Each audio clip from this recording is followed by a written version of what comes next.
Shalom peuple de Dieu, je vous salue tous au nom du Seigneur Jésus-Christ de Nazareth. Bienvenue sur Congo Suisse TV, Yangone Masolo ya Bana Bonzambe.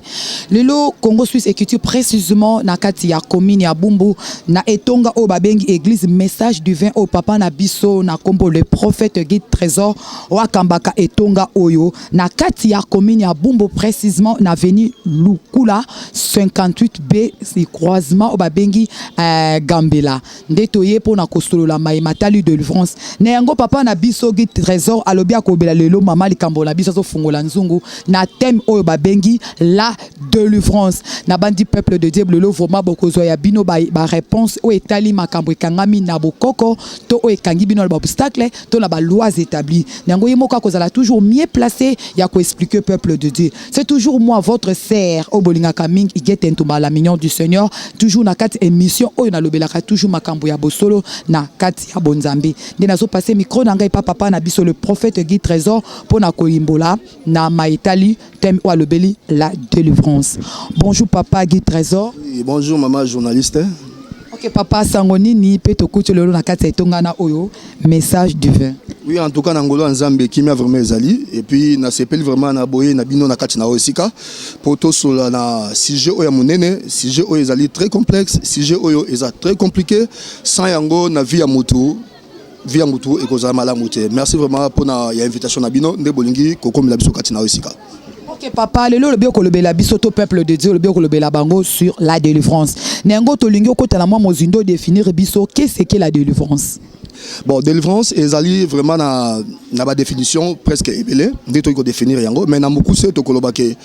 délivrance ezali ko bimisa mutu to ko longola mutu oyo azalaki esika moko te me ba kotisie quelque part yango to ko lobela délivrance mais to ko ba délivrance c'est celui to lobeli possession te obsession te celui to lobeli envoûtement te donc ezali biloko yo sala kaye ke lobi to tanga komba délivrance pour ceux qui mutaza posséder ne to ko ba délivrance ceux qui mutazali obsédé ne to ko ba délivrance envoûté ne to ko lobela délivrance donc yango biloko nande yango esali ke lelo to meka ko fungola liboko to fungola lelo. Ok, toujours compter toujours maso na biso toujours na kati ya thème na biso la délivrance tonto lo bali susu nani vraiment azala makoki ya kokangola mutu to na français ko délivrer mutu pe mutu wana pe akangola mi na domaine nyonso. Bon muto yo azali na capacité wana eza premièrement muto yo Nzambe a établir lokola missionnaire ya Nzambe na kati na mokili. C'est parce que Nzambe ye moko na bonzambe na ye ayebi ke satana na mokili akoya pona ko détruire akoya pona ko kanga akoya pona ko bebisa. Raison pour laquelle ye pe lokola Nzambe ayebi ko tinda ba oyo bazali ya ye oyo ye moko Nzambe aponaki ndenga bina biso na mbokana na Jérémie na premier verset. Alobi avant même aux à la formelle bon moment na yo ngai sina établisseur prophète. Donc pona ko lobaki apesi biso musala na ba oyo satana akomeka ko bebisa biso ba oyo na mokili oyo apesi biso mandat. Ok,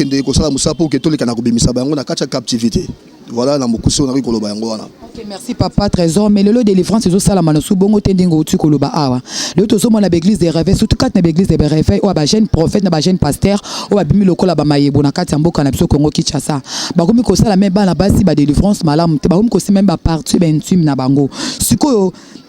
tokoki koyeba ndeni ke mutu wana vraiment aza délivré tandis que ba prophète bazo sala ba délivrance ya malamu te na incarnation na kati l'église. Bon moni domaine oyo eza domaine moni soki pe mboka eza malamu te nde bato mbaka pe na biloko nyonso wana omoi lokola mboka pe tango malamu te ndozo mona ke ba prophète ebele ba komi ko profiter pour na koyeba ko sala ba abi ko abiser na kati makambo wana mais lobi te ke soki mutu sengaza délivré il faut tant que passer na ba acte moko oyo eza normalité tandis que na kopesa biso exemple moko ya délivrance oyo Yesu asala na kati na Bible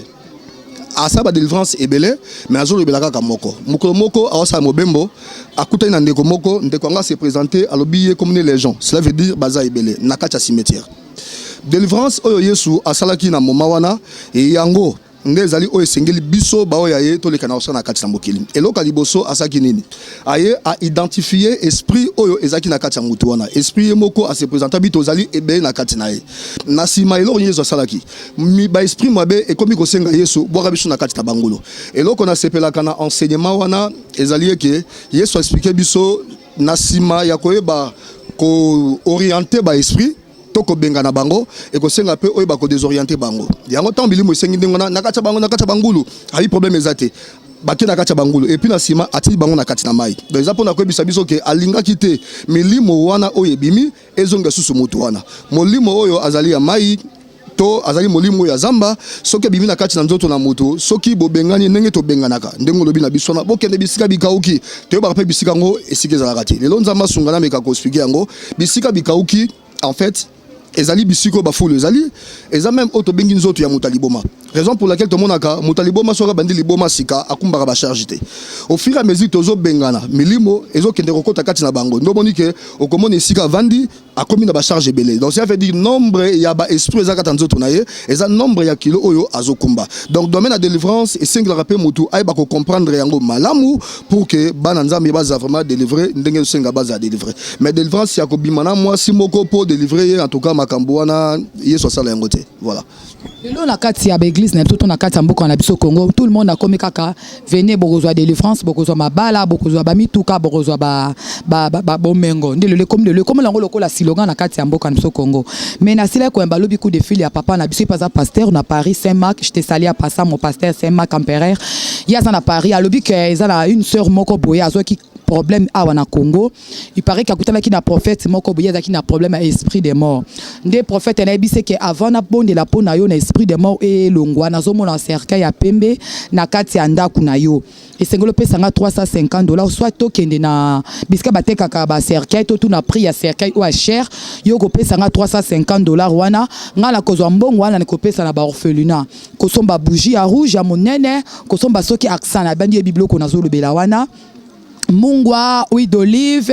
mai mais après ces conditions huile d'olive wana rosombaka pa na ye moko prophète wana et puis to ko sala prière na minuit nde o balobaki yende de délivrance pa kangola ye pa longola esprit des morts papa wana sorte de délivrance ni bon moni maman journaliste terrain wana terrain moko eza un peu glissant na rekota vraiment na profondeur vraiment pour makambo na te mais oyo nga na yebi ezali ya solo singili bana nzambe bazala délivrer délivrance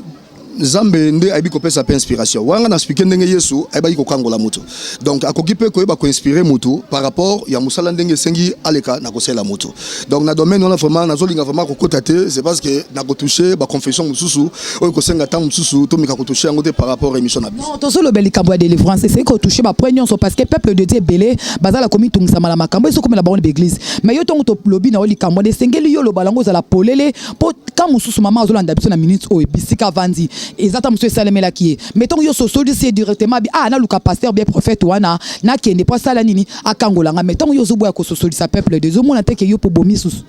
bon en fait o to bengi mission nzamba pesa kabiso s'il faut na loba moko na moko nzambe apesa ba secret na ye to apesa ye maele na ye ya kusala musala donc biso to saka musala ndenge moko te soki ta mususu atombaki na maboko muto yo ezali maele nzamba apesa ye ke ale kana kosana manière wana to ezaki inspiration to bi gloire à Dieu mais eloko eza importé zaka kake likambo e mutazo sala ezala réellement oyo eza révélation et uti pa ya nzambe nde yango eza important pour to mona pe ke mutu mususu aye ko luka délivrance babi na ya sokola mai ya sokoli pe mai to moni ke mutabiki donc mutu pa kangola mi donc nzambe pona ko salela eloko moko akiparateur na ko salela mais ezala makambo ya solo nzambe a inspiré mutu on a go répondre yango wana. Est-ce que ça vraiment recommandé que mutu aza par exemple les locaux ils a lié na kati ba ventre ne bien na kati ya mukongo na ye que pasteur bien prophète a le boko to moni nzombo ebimi to muselekete to serpa ebimi ça to mona makila bon eloko wana eza makambo ezo salama eza makambo to zo mona yango mais na kolinga na kota na profondeur moi muke na domaine wana omoni domaine à possession, ils ont domaine moko, ils ont très complexe, trop compliqué même. Nalina fongelo comme moko. Au moins d'abord, ba esprit mabé. Oh écoute la kamutu. La toto mutu soke vandi. Ezna musala oya salaka. Ye akolobaki a trouvé demeure. Naye ezali nzoto ya mutu wana. Bon, par rapport à délivrance que eloko moko ebimi, to eloko moko emonisami. Na kolobadi est capable. Nzamba capable ya bongo salama mais pas ces akaka ke soki e komi na ndenge ya ba montage ke batu bazo fabriquer makambo na bango wande komi passer mais Dieu est souverain nakoki jamais ko limiter nzambe mais beaucoup plus autres mona mboka na biso pour la raison ya sensibilité to koti na ba montage montage cela veut dire monter lo comme ko ezana ngo yango te eza vrai te asali yango pour que ba tout temps ba comme na base la sensibiliser pour la sensibilité wana que non ba to ba ya pa na yeba lo ba que miracle eza authentique mais tandis que eza ba miracle moko authenticité o mingi to zomo na kati na mboka na biso Congo mais Dieu est capable ya ko sala eloko moko ba to ba ko débattre c'est pas surtout limiter Nzambe te voilà. Mais Jésus-Christ a mané ko sala bat ba délivrance to mané ko mona même temps bengana ki ba démon o ezaki na kati ya nzoto ya mutuana et qui ndaki même na avoir na ngulu aloba ki te na kombo ya ngai mais azo ba toujours na kombo ya papa o ya tindanga comme otinda minase na moi pe okangola mi mais lelo ba pasteur ba prophète ezabongo te surtout bino ba prophète o bobota mi lokwa mayebo et comme kaka na kombo ya Nzambe ya prophète kingana to ko bo eskizenga na eli bino te mais to lo ba parce que trop de facilité kotina ba montage aux une kiti des chaises roulantes mo vendre na kata bureau na yo ozu mutaki senso na masino vandi si opese mbongo ufinike liputa ngata na kotsaka ka allez take it fire allez tellement na kombo Nzambe na ngana be la ka Ebenezer allez mutatele mina tamboli na moni après avoir un mois mutana to mona été parce que tozo lobela likambo wana de papa langa to lobela délivrance te papa to kota na mozindo ko bomba te to eli ane poto ebela to ebisa peuple de Dieu base la peine à bokengi parce que nous sommes dans les temps de la fin et c'est peuple de ba soso la ba yeba o to komi na ton nini pe to so kende wapi onga lobaka to komi wapi ezate ke ko bomba makamusu pote mutaka ngola mate quand on dit la délivrance il faut ko kota na mozindo ko soso sa peuple de Dieu potaka ngola ma. Par exemple, na nzela la yo mutu mo akangola mina émission oyo asana eloko mo susi mo ezoko takatine mais atamboli a baby si bambongo faire mama voyager ezaka accoucher na ona ya to coucher to sala boye sala ma papa osana kati ya masolo biso to za so musika to za ba servante de Dieu mais muke mais to ba ba maison salama et bon likambo ya ba délivrance komi ya ba chaise roulante na ko tia ba basi ya batu ma boka en tout cas bo excuser na ba vagin na ba point moko ba intime est-ce que ça vraiment délivrance à solo bon eza délivrance ya solo te pourquoi na lobi ndengwana zela na meka susu ko fungo eloko moko na bandi ke ezali mituno bongisa ko tuna ngai mais na meka mpe ko devancio excusez nga mamuke nzoto ya mutu Nzambe ndenga keli mutu yango ezosenga pe na ba pasteur ba prophète bandeko bazoyo kanga na émission oyo bazwa pe temps vraiment ya kokota koluka Nzambe na ndenga solo de deux baluka pe na kati na bango babakisa connaissance c'est parce que connaissance pesa important pour la vie ya batu pour na musa odoza gosala omoni Nzambe tango akeli biso batu mutu d'abord aza composé na 4 éléments aza composé na mai aza composé na moto mabele na mopepe soki bato ba comprendre eloko wana nde tozonga lisolo olobi wana ke Yesu abwaki milimo na kati na bangolo molimo oyo abengami molimo ya mai soki alingi akota na nzoto ya motu ayeba akovanda na parti oyo mai ezaka na nzoto na kati ya libomo eza na kati ya vengete soki ja mutu akomi kosimba venger ya mutu po ozobenga na esprit nini po esprit na esprit akota na nzoto parti oyo esengi aleka na kovanda soki aza esprit oyo auti na moto akovanda mutu c'est parce que na mutu ya mutu côté moto ezali na ko expliquer yango na ba exemple ebele soki aza esprit auti na mopepe akovanda na kati ya tolo ya mutu c'est parce que na kati ya tolo ya mutu ezali appareil respiratoire ndeza na kati na tolo soki mutu azosimba na ba parti esengi aleka na kosimba te franchement eza nango na tinate yango tozo ba ke esengeli bato baluka Nzambe na profondeur bakota baluka nguya Nzambe et puis baba qui sa connaissance pour que bana Nzambe baleka na kozwa vraie délivrance na kati na bomo na bango mais ba abi eza ebele wana tokoki ko voler ba faste ba abi eza ebele pour na problème ya pasi ya mboka ndenge bato bazo comprendre te lokola congolais pe alukaka koyeba te nde congolais azozala beaucoup plus ciblé soki tozaki lokola bandimi ya bere tozokanga ba mate ya solo nde bana Nzambe bakozala ndenge wana te lokola congolais ndenge de komoka lobi soko lingi obombela congolais makambo koma yango kaka na kati ya papier bomba yango et ko sala 10 ans akoluka ibate pour congolais na culture ya ko comprendre ta luka abakisa connaissance na kati na vie na ye yango batu lelo baza ciblé pour na tina makambo wana mais ya ko simba ba partie intime ya mutu pour na ba besoin moko sexuel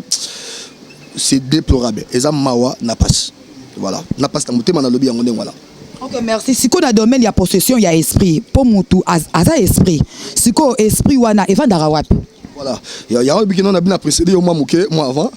Esprit dans d'autres Moutou, Evan Darawap na lobby wana. Pour d'abord Moutou mo aza esprit. Pour ceux qui babine domaine la possession, et lobby te que ba longoli esprit ya Moutou. En réalité, à l'homme c'est l'esprit. Oh Moutou azali d'abord. Esprit ya Moutou pour que ça la posséder. Et gozana force mususu oyo e uti libanda tango e koti na kati na bomo ya mutu ndenge na lobi na ba parti oyo ye ayebi akoki kova na kimia yango moni Yesu a comprendre que esprit oyo na kati na mutu oyo eza ba esprit ya nzoto d'autres termes to yango ba esprit lunatique tango Yesu a comprendre nga sali nini alobi na ye bima kota na bangulo Jésus a comprendre que molimo mabe azara pe mutu alokuta tanga senga kota kuna c'est que ayebike lobi akosani akozongela mutu wana pour que mutu abika pona libela Jésus a désorienté ba esprit wana abwaki bango na kati na mai ngulu akoti na mai ngulu baleki na kokufa donc cela veut dire ba milimo wana na kati na mai moyebika ezate et kovanda kuna bakozana kati esclavagisme mutu aza délivré pona libela donc eza likambo il faut batu baye kola likambo wana koyeba ko identifier quel genre ya esprit eza ekangi moto wana soko yebi yango nde koyeba pona ko orienter peut être désorienter pour mutabika pona libela ngo ebongo étoile mutu evandaka wapi parce que le leko maka mutu nyonso kaka nazomona ozana étoile kitoko mboza kombati nazomona ozana étoile ezo briller nazomona boye koto batizaka étoile no kota botata kota bo makamona okango papa okota bo mama nazomona kota mama na bino bazoko etiser étoile parce que étoile ezo frapper makasi sikoto nto yeba papa sosoli sa peuple de Dieu étoile mutu evandaka wapi est-ce que mutu nyonso akoki pe komona étoile mutu mama félicitations ba question d'auto nangai nazo comprendre que oza vraiment outillé. C'est parce que eza mituna oyo batu mingi batu na yango ti pe bayebi yango. Merci papa. Omoni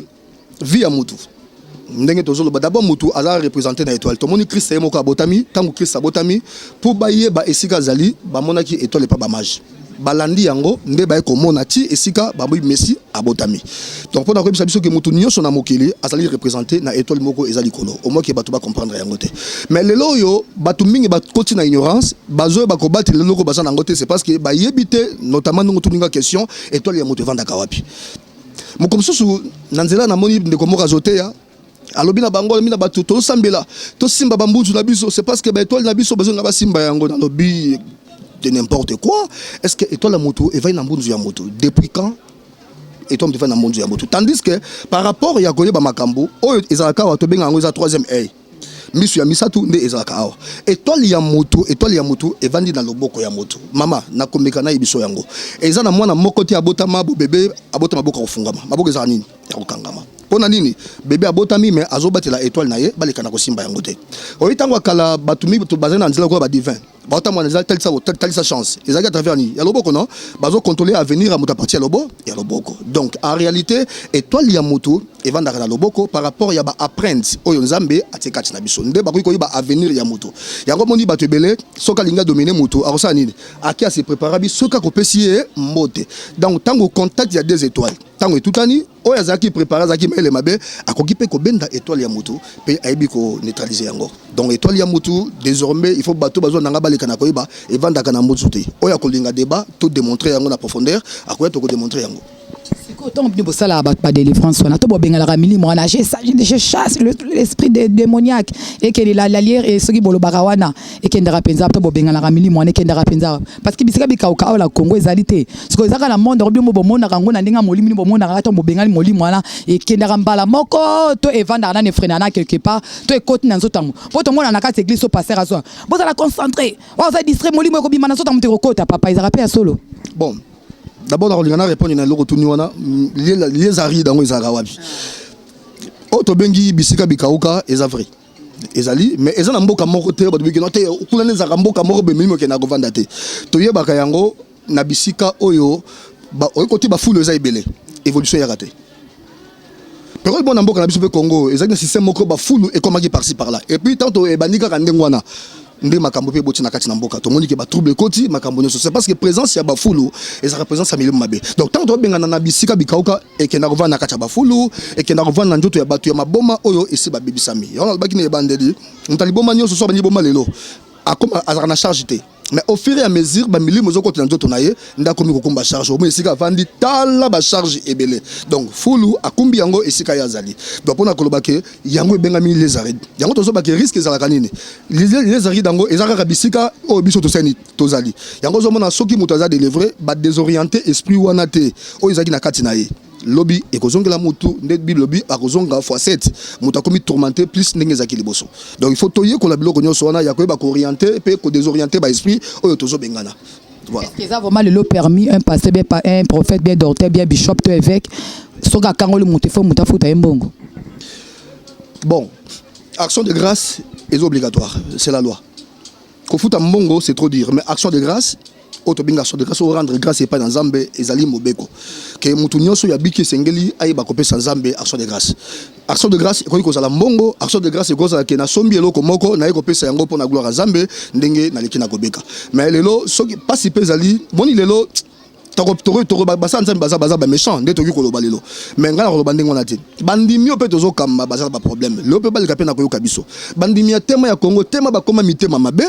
nde lelo yope bakomi ko pousser ba pasteur mosusu bazala ke azo yamba yo soka yambio azo linga sanini azo nanu oya kozwa po ebike lobi okima na yo ata merci pamba poko pesa te omoni ke tango mosusu bakomi si bato mabe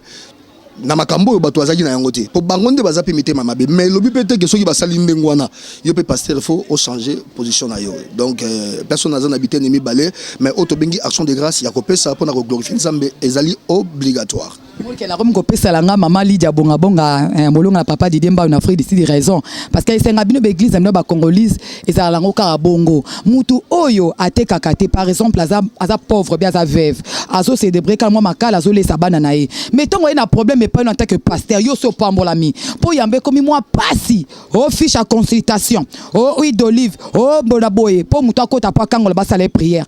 et puis ba passer ba mo kopona en tout cas la femme na lo bela bino famba boyo kanga ba mo kopona bon comme resane ba pauvre ba vandi koto ba riche ba tela ba kita ki to kon église ata ye retard kita fanda ba simba raté poni za partenaire imta sungara pasteur imta aller sara moi ça passer ala sara pasteur et bongo ba batu oyo biso ba oto zanga na biso yo to teka so mo ba mbwengi ba makala donc on a un problème pas pasteur a otindanga kena permanent frère Asimbao, frère Ezekiel, ça la délivrance. Frère Simam, ça n'a problème sérieux. Tantôt le boko na yo soki o simbi a Kangolami et puis église ne tombe bien, mozo négligé pour la timabé. Papa, na bato baté karamakala, soit ça l'ambon te square au Kangola maté. Moi si moko na kati la Bible, bato baleki ba pesi ba offrande, bato bakabeli Nzambe, maman moko leki kaka na deux pièces nae. Atie yeso lobi atie koleka bato nyonso. Donc cela veut dire toza obligé ya koyamba mutu nyonso na qualité nyonso. Mais sauf que église pesa na organisation nango e ba kosala. Par rapport à l'organisation, nous avons dit que tant que nous avons placé Batou, na Batou Nesika na Bango, par rapport à l'organisation, exactement par rapport à la considération. Ce qui Batou Bazu, on a considération, et ça est grave. Mais par rapport à Moussala et à Motomoni, Bakadre, Bazakisika Morote, na Basibalter, no Bazasimana Bango. Donc nous avons une différence sur na et Bakomon Sama. Ce qui est pour na Bongo et organisation, c'est un problème. Mais ce qui Bazo Sala Yango, pour la Kobaketo privilégié Bango, pour Bazakana Bongo, Bazangito, Tika Bamo Panzi, Wanande, côté et commis erreur Yango. Donc Biso Awa, Toya mbaka batu ndengwana tozara na fiche à consultation te ni jeton bet basombaka mais tozara kosala musala oyo ezomoni sama oyo batu bazo comprendre oyo batu bazo ndima que Nzambe ya solo azadi donc pona ba raison ya organisation bakoki kokabola batu mais pona ba osala yango te pona po bazana mbongo soki batu basali ndengwana déjà est commis erreur grave wana yesu likola ko sepela te. Maman Lydia bonga bongo qui réponse na motu no tuna ki lobinga na pourquoi le lope comme le lomo na 2018 année de délivrance 2017 zaki année à ba mariage auto année 2019 papa au 2019 eza année ya nini ya récolte bozala ba moi mine beaucoup mara ba fiche na bino yoka décoration la fiche pasteur Boga tepna cette année vous verrez la main du Seigneur bazo crier pe na ba micro ba tebana bazoka oh année oh eza année de délivrance boni ko changer ba phénomène ba combo na ba année mais to kompe na année yango ba to ba kangola mité délivrance boloba ki na ba fiche bokoma ki pona année yango to monité entre temps au sombisanga huile d'olive ya $10 au sombisanga ba mai yo ba oteka libanda 1000 francs quand na ba bureau la ba mai ya ba o aniki wana ba 30 ba 25 ana o ka $5 ana en termes de na bureau to éviter ba mai obo to bateka libana 500 francs na bureau prophétique mai na komi $5 oui de livre bateka libana 1000 francs na bureau la bine komi $5 papa na ngai siko banyango botangela ribiso anya délivrance 2019 ango to komi ils ont comme appelé na suka ezara bino bambara ba mandat na bino kaka pobo keni boso bolo ba offrande abana ba dima batoto ba action de grâce à bat. Bon maman na répondre yo bo moni tout ezo dépendre de la conviction tout ezo dépendre de la inspiration. Toute inspiration vient de Dieu. Ce qui nous a inspiré, c'est que l'année où programmé en Goboé, ils ont appelé Batu, ils ont appelé Batu Bamona Marambo Tolobaga, ils ont appelé Solo, tant qu'ils ont année à Boye, quelques-uns bakobika quelques-uns bakomona pe mamna lobby eza ya solo donc tout ezo dépendre pe na bato bazo ya pana biso soki bazo na motema bango kofungama bakomona bolamo mais il y a aussi des pasteurs donc tant que tozolo ba vrai ba faux pe bazali donc il y a aussi des pasteurs oyo bazolo bango pour na sentiment pour na kolobaka mais ils appellent ba pasteur o bazolo ba yango ils par rapport à inspiration ils a mapesi bango ndenge nini akotambusa vision na mbula wana donc moi mkiyango na mama mais kina kofungula lo porte na ngana likambo etali RDC tokoti na mpona mboka na biso papa lobela biso na Congo na biso kozala délivrer quand parce que totali domaine ya kulu na ndenge to ezo mata lokola megelsila na téléphone donc moyen kutu ya ko naviguer na Facebook ezate OK na makala bombu kulu na OK na selemba ona bana kaluka bayoka na raté ndema mama langa Laurentine benga moyen to bimata na ndako ezate po degré ya kulu neza na kaluka selemba donc pesa mbwa boy lobela biso na likambo nano ya délivrance pona mboka na biso Congo ekangula maka bon Congo aza vraiment na besoin de délivrance s'il faut dans le balelo pour surtout bito ba délivrance c'est que nanya kanga Congo première position deuxième question non nous avons pour d'autres questions et puis Congo ils a place nini deuxième question na mituninga moko mais Congo a besoin il y a orientation divine et loko ils a besoin ya Congo yangwana pourquoi na lobi ngwana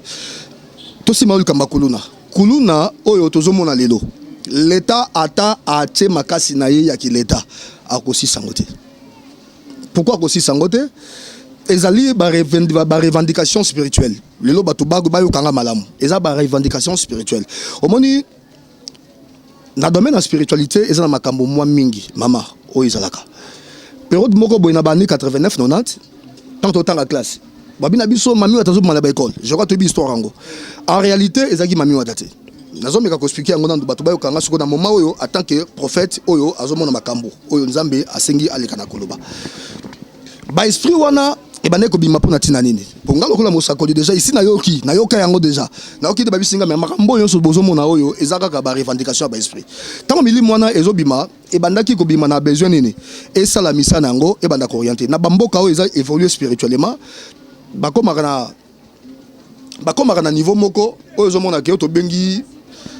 ba ange to benga ba génie baza ko ya ko pesa batu mayele cela veut dire bakotsa batu na kati na monde to bengi ya invention de l'autre et Congo aza ko inventer c'est pas était pour doza mayele té exact c'est parce que bato baza libanda na bazo ya té pour na ko ba ko pesa biso mayele ouais ça domaine moko très compliqué tant to bien kata ba église bo déjà ba pasteur mso ba même muto mam côté armo kende wana eza compliqué mais le la prophète il faut na meka ofungula yango tant ba espoir na ezo revendiquer ba sa misa na bango bazo espace té parce que c'est bango pour que boyoka bango bien il faut pas côté pas bana na bino bakota kuna batsa bango ba trouble tango bokomona bokomi déranger nde bokoluka bato baza na compétence ya ko sa musala na ya ko maîtriser et puis ba ko orienter bango pour que makambo etambola malamu zana peso secret moko lelo tango ce secret yango et ko trouble ko pe ba trouble mais ba to baza la apaiser baza trouble té secret moko ezali au moins le nata ba cimetière na biso yango nazo lancer pe appel la présidente de la République asa la décret moko à partir ya na pouvoir tia kolongwa bati la kabiso ba croix papal na ba cimetière té quoi ba croix papal cela veut dire ezaka na ba 3 mitour o bati la kabiso so yimuta kufi mais tandis que kuna na porte blanc bati la bacha kango té excusez ngai bacha kango té ba otela biso ti na croix ezaka nini spirituellement so ki muta kufi oli am na ye et servir na mboka oyo yazali mba moko zo kene Vatican et pe ça ba tout pas cité et banque ça ba tout té ah bon donc et donc on a rebisa mokonza mboka soka lingi mboka oyo ezwa kimia yango ba esprit et comme ko revendiquer ezoto mboka Pape Jean-Paul II alobaki malamu alobi peuple congolais soki bo libérer yete akosi libérer na manière moko senga aza libérer yango sko tromi komona et comme ko telema yango na zape ko éveiller conscience ya ba kondina biso ya mboka so baza ko yoka ngai baluka bato baza compétent ba ko maîtriser esprit wana et puis le président a signé décret batika côté la biso ba croix bacha batombo normal ba croix papa na cimetière balongola yango nazo sabino pour so quitter lobby et cause sous grave na kati mboka na biso donc na landi bien likambo ya ba croix otie wana lobby donc ba esprit neza na ba cimetière wana moyen kende libande ezate kangami esika moko ezo zonga pona kokota na bana na biso basala bakuluna bazo tomboka siko bazo tomboka oyo so kota pa bana basala des ordres ba pousser bango ndenge na pona ko déranger bino ba autorité bozwa kimiate kama bon ça l'effort bon luka solution na kati na makambo wana donc en fait l'État congolais est à Parnaïe, le président de la République est le premier prophète à Congo, est le président de la République, Félix. premier prophète est allié, premier pasteur est allié, premier dirigeant est allié. C'est parce que tomboli na dimension wana. Si ko peut afungwama à comprendre ba blok monsieur zali mo ezamike mike. Bazo mo na mike mais lobby e kopé sa kimiate. Mais le église était belé, belé, on a venu, on a 6 églises, 7, 4, 10. Mais ton église est comme belé, botem, bolko, yebo par-ci, par une église mobile. Donc, mutu avani na yekara la moki na sala nga bor na nga mwanda ko mo pas bête église na ye. To église c'est belé belé bongo. Bozo sambe. Pourquoi pas te bo bondeli makasi pona Congo et kangola ma pona kuluna oyo et si la to ya kuluna et si la. Parce que église c'est belé papa langa. Beaucoup ont été likanisi, beaucoup de la sont ensemble. Bo la prière ya kafu mama na prière penda we kita penda kuluna e kita pe moli mone wa ba cimetière wana ezonga bisika bol ba allié ezari douana. Bon moni soko talipe malamu domaine yo soko tali malamu domaine wana batu mingi bazo le belangote même ba pasteur biso tozo le belangote tozo monyo tozo monate raison pour laquelle nga na telemi lokola le guide spirituel ya Congo ndé na lobby na révéler loko wana na révéler yango siko to banda ko tia yango misu to mona yango po ekotika biso kimiate tangu bana bazo ko menacer ba menasaka ba paganote bazo menacer na ba chrétien bazo menacer batu nyonso bazo menacer bango donc ezali kambo etali biso na ba église na biso toza pe na ba victime ya bato yo ba kati bango na machette bato ba botoli bango toza la bango na ba église mais tant que tu as traité le coanaté, tu as traité en côté. Donc c'est que lobby et Kozaka passe. Il y a on a lancé appel et pas mon Konzamboka. Et ça on m'a gravité a signé décret. Et ça na autorité compétence naie a signé décret. Va changer les biso façon que tu as quoi papa na ba cimetière et longwa. Soli kambakulu na vraiment ils vont pas papa langa tant lobby keli kambakulu na wana na comparant le sous parce que na Dubaï pe comme la ki papa langa frère danga Jojongo nda imene na Dubaï et non so ba camion e balandi pe ba papier ce que to ba pe milimo ngo eza na kati ya Congo landi na Dubaï to ga ndengeni soko tali bien bato ba sembera mama ba ozabeka ba congolais. Ah bon? Mais oui. C'est parce que les Congolais, nous sommes Congolais, ils identifié par rapport à symbole moko azaranango. Il y a un exemple le moko. Tu sais remarquer le moko partout Congolais azalaga, azarasija go beta, azarasija go bengana. Et ça na révélation moko na tango yo Congo sengeli à comprendre yango yeba yango. Congolais azali oyo nzambe apesi charge. Ale kana ko bigisa Afrique pe ko bigisa mokili. Yango bona rezaka nengo na tango ke partout bazo beta bazo bengana biso pona ko bisa biso na langage prophétique ni. Bozonga bo trouver Afrique solution, bo trouver mokili solution. Bino bozo kima ba charge yango bokotiki yango epa na ya nani? Yango ba beta ka biso libanda, yango ba bengana ka biso. Donc tant que bato bazo ba ngote ba mona ngoza mabe mais ngai na comprena dabi ekozaka ka ndengwana yango to sanini il faut to tele na mboka to trouver ba solution ya ba biloko to zo négliger mike pour que makambo nyonso ele kana kusuka Ige masimango tika Paris zonga mboka na Congo e faut solution sanini ezoma papa lobela biso na no avenir ya Congo moi mukie be so moi seulement mukie pour na avenir na biso mboka na biso Congo. Oui, Congo est un pays moko prophétique et puis nazo croire lelo nazo ngana ibisa batelo moko loboko eza 5 misapi. Ce qui ont remarqué, tu as un 5e gouvernement, Oyo Lelo, Ezali, Lisapali Bosso, 2, 3, 4, 5. Mais 5e Lisapi, a la capacité à aussi Misapignon, Nioso. 5e Misapi, Oyo, Félix Tshisekedi, a la capacité à aussi Misapignon. Cela veut dire, dans le moment où il y a une charge de Yakoba Koide Congo et les Kanagotambola. Donc, c'est le plan prophétique, Azali Oyo Zambé a été mis dans Moka pour que Makambo et Tambola Malam. Si na tele longi na o malam na bana ko moni longi na o mingi kala na gouvernement ya kala bana ko mona na trop pe na ba cérémonie bango fisette bana ko mona o format trop ozana ka homme politique to ozapena prophète dans les nations. Donc na domaine wana a passant na représenté sa mutombo moté on a zai collaborateur na to bana ko travail na yepo na marmetali mboka sa majesté info modifima a passant na pesio mbote ngai soki bana ko moni longi na mingi na kati na ba congrès na ba assemblée nationale na zaki lisu L'eau n'a pas calice. Cela veut dire que nous avons un rôle moko. Tant que nous sommes mokonzi azali, azo kende kopesa meeting nae, ngai fona zalawana spirituellement na ba ko contrôle, na contrôler et puis na kopesa rapport et pas bato yo bazaki liboso na ngai na moma wana oyo batelemaki po ba conduire pouvoir wana et komati na suka. Donc nazaki bana na rôle ya lokola lisu dans lisu ya Congo. Yango moni na kota na ba cérémonie nyonso oyo esama officiel pour tolingaki mokonzi wana oyo oti kolongwa président Kabila ndenga oti kolongwa tolingaki a réussir na kati na pouvoir na ye makambo to yebisaki ya sala eza yango pa sali to yebisaki ye zongisa Congo na ba droit na ye congolais atombola mutu alongwa na mutu na se ndo moni ke na dernière minute na ye lokola comprendre ki message wana eloko ni asali apesi le Congolais valeur liboso na mindele abisi bango ezamboka na biso ezamboka na binote je crois batu ba bagi nini ndenge zabo bakoboma biso to yebi ke akukufa te pe tozaki na posa nini basa la passation pouvoir pacifique yango to moni yango et salami donc maman pour na ko biso ke na epina kati mboka na biso Congo président moko a échoué azati tous les présidents baleki basala misa na bango bakokisa vision na bango tina suka tangu seko kamusa yo le problème de combattre en Afrique du Sud papa langa Philippe en Afrique du Sud pas à combattre na paka Philippe papa Jimmy Kabengele na Jubek ba el Chicago bango papa langa Kennedy ba vie na ngankela kuna na Saf Mwangisa na Yoville to bazor marambo biki opesa bango méchant siko na gouvernement ya kala yo zalaki pourquoi pas na gouvernement sika oyo et sengeli pose la parce que le bako zaki lisu ya Congo ya mutu azaki pembeni wana bo lelo connaît sanga poko taper na gouvernement sika pose la peta musoli to ya Congo en fait ngai bakoko tsanga été d'office na koti déjà pourquoi ah bon mais oui pourquoi na koti déjà makambo tozo révéler lelo eza poto la musaye to biseke à comprendre yango pour que makambo tambola malamu mboke tambola kimia donc eza makambo yo eza ebelo photo révéler avec le temps nabi que mikolorien nabi que bosongo nanga lisusu hein pour que makambo tambola malamu oyo to ko révéler vraiment sur les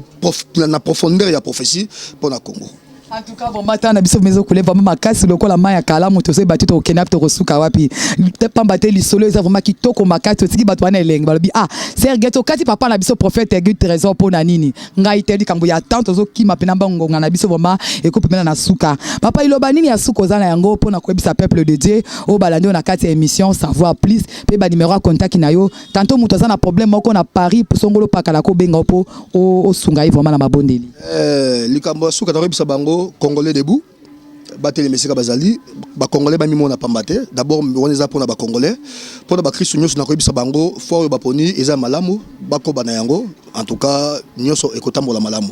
Et puis numéro contact nanga ezali 09 98 13 26 24. Et puis 090 30 0. Pourquoi ça moi code ya Willy Mouchen plus 243 9 98 13 26 24. Plus 243 90 30 15 302 ba numéro nanga yango wana oya kobenga ngai akozwa ngai et puis téléphone nanga na pesa mututé na décrochaka téléphone 24 heures sur 24 église ezwami wapi na commune nini pour na sa peuple de Dieu commune ya Bumbu giza commune ya Bumbu na avenue Lokula 58B non loin ya marché Mousselou soki baye vraiment babengi bakokuta na ngai et puis bakozala satisfait c'est parce que nzamba zali. En tout cas, vraiment merci. Balobinda ko yambaka batoela la kanzalate. Biso na kati ya Congo Sud TV, biso penda welcome to Congo Sud TV. Merci papa na biso. En tout cas, vraiment nous sommes presque à la fin de notre émission Savoir Plus. Je remercie premièrement Jésus-Christ de Nazareth oya permetta ki émission ile kakitoko boye. Non asimba ki caméra pote bomo nanga la servante Guette Ntumba la mignon du Seigneur, le pasteur Ezekiel Mutanjiri molongani ya Emmanuela. Na so pesa vraiment merci mingi pambate lelo ezalaki vraiment na moni papa ngala dikambanga loba. Likambo bazaka na sima ya caméra naza na prophète Thierry Azali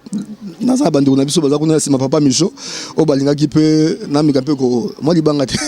En tout cas, merci papa Nabiso na oyo nyonso siko lo banza melo la mapambola yo ni la loba qui nous sont vraiment presque à la fin de notre émission Savoir Plus na pesi vraiment merci mingi na mo boss mais le bing boss na kombo papa langa maître John molonga la maman langa Micheline na kati ya Suisse na malola penda pambola yo le loba yamba ki biso pena ki toko na kati église o ba bengi na kombo message divin ezomi na commune ya Bumbu précisément na avenue Lukula 58 et pas ya papa Nabiso le prophète l'homme à le retour à la parole na kombo prophète Guide Trésor na bandi to lobela ki mama likambezala ki toujours sur la délivrance moko na moko vraiment azupi na biyano na mituna na bino oyo bope komela kinga sur WhatsApp to na Facebook na pesi sous merci na équipe technique mobimba na bosanité Eric monstre l'homme en culotte noire et pourquoi pas na yo Christian Goy balobi yonde mokonzi ya makambo ya etali montage na ngambo kuna nazomona sous Billy le Bill Gates de Bilzer na kati ya Congo Suisse pourquoi pas na yo maman Annie maman sociale maman watie vraiment discipline na kati ya Congo Suisse TV na bosanité mon frère Eric Abidal